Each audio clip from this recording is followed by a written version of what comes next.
So people often ask me, do you like mech games? Do you like mech animes? Do you like mechs? The answer for me is usually no. Matt, yes, I am looking at you.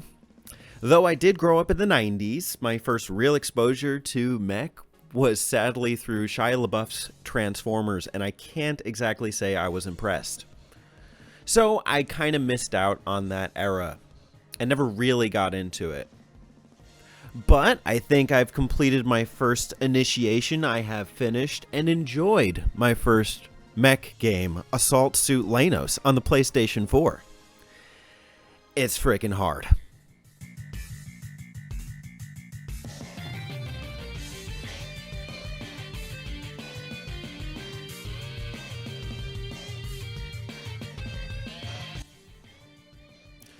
So, this game is pretty brutal, but I did finish it, and I'm really proud of that. And if you want to see me keep up the fight, the good fight for mechs and spaceship shooters and beating games to the best of my ability, well, be sure to subscribe, as we will keep up the fight against the evil forces, in this case mechs. So what does make a mech game even? Well, according to Giant Bomb, that was an explosion, I guess. I've listened to Giant Bomb a little bit, but they have a website as well, and they publish an article on what makes something mech or mecha. So according to Giant Bomb, mechs or mecha are humanoid-like pilot-driven vehicles, often depicted in media as a combat machine. So that's pretty self-explanatory. You know, when I think of the humanoid robots, I'm thinking like Gundam or Macross, how do you say it? I'm not sure. Robotech. But the question is, to what extent do you call a vehicle humanoid-like? If you pilot the fire truck in GTA, does that make GTA a mech game? Maybe. No. Definitely no. But some people are weird. They'd probably say yes. I'll let you decide. Whatever the case, Assault Suit Leynos is guaranteed a mech game. This is a larger-than-life fighter pilot, I guess. What is Assault Suit Leynos? Assault Suit Leynos is a remake of Assault Suit Leynos. Well, that was the Mega Drive name, but we here in the States knew it as Target Earth, a game for the SEGA Genesis / SEGA Mega Drive released in 1990 by Messiah / DreamWorks. Messiah games are noted for other shooters on the Genesis like Lancer and Hellfire. I think we typically attribute Hellfire to Toplin, but Messiah had some work there too. So they have a track record. Target Earth was notorious for being a damn hard game. I actually tried it years ago, and I think I got to like stage 3, and I was getting frustrated, so I put it down. I do own it on the Mega Drive Mini, though, so I would give it another shot. Let me know if that's something you'd be interested in. The Assault Suit Leynos remake was released in 2015 by Dracue. Dracue, more like Dracue, because they kind of don't really exist anymore.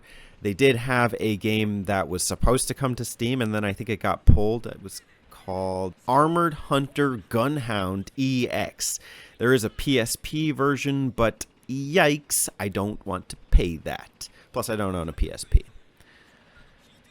The game was published, however, by Rising Star Games. I know and love Rising Star. They've done some other retro games that I've enjoyed on 3DS and Switch and PS4. I kind of just respect them as a company for releasing a lot of retro-style games. Assault Suit Leynos is available on PlayStation 4 and Steam, so that's cool. The game is set in the year 2100, and it's about to be World War IV with cyborgs in space. Alas, the great robot war has finally begun.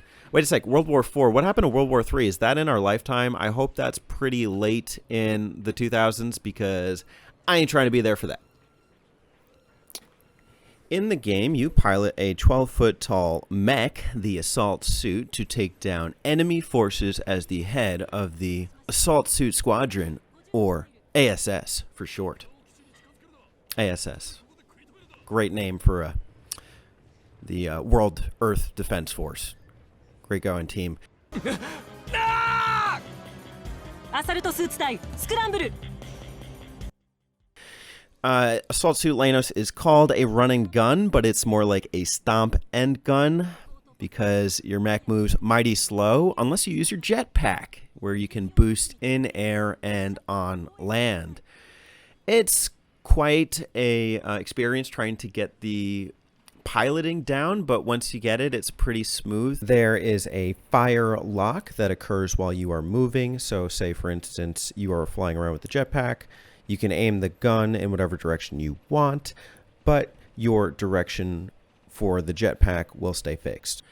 Speaking of weapons, there are many to choose from, which kind of is a signature feature of both the original game and this game.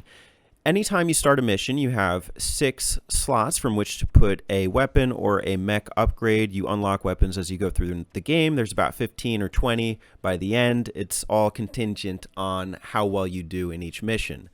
Options include things like armor, the jetpack, an assault weapon, a shotgun, a shield, and several explosive weapons. Explosives are powerful, and the armor is a nice safeguard, but they're finite. So you kind of have to decide going into each mission, what are you going to pick? This is tricky because the game has difficulty in several regards. On the one hand, you're getting swamped by enemy mechs.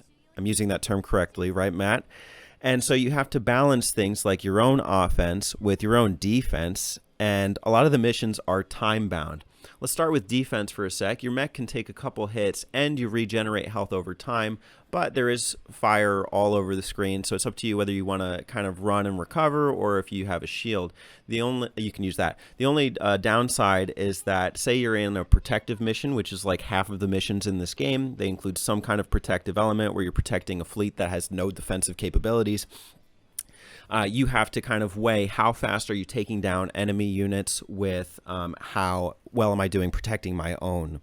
So I think you want to balance kind of going into each mission. Oh, do I want some armor so I can, have kind of a backup life, or do I want to kind of stock up on gunpowder and I have a lot of options? And also, like, do I want the assault weapon and the shotgun because they have infinite ammo, or do I want to kind of just stock up on like homing missiles and I don't know, some other interesting explosives. The jetpack, I don't even know if you can just unselect it or whatever, but yeah, I just pick it every time. Correct me on that if I'm wrong. So needless to say, the game is pretty damn hard, but there is a rhythm to it.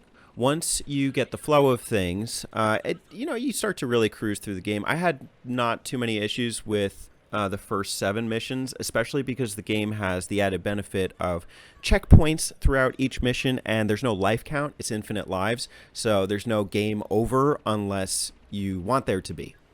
And you can always just pick up your progress later in the arcade game. Make no mistake, though, the game is not easy, even on easy difficulty. My death count in the final mission was in the double digits because I was trying to take down several armadas, or that's not the right use of armada.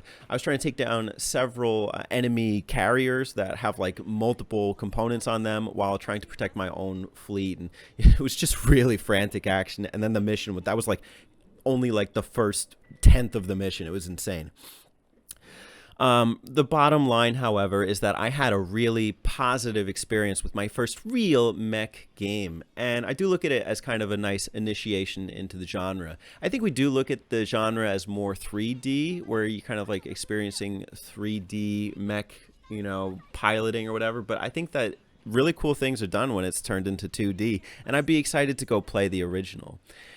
If there's one thing a takeaway, I guess, it's that if you can mech it here, you can mech it anywhere. That, and RIP to motherfucking Sozily.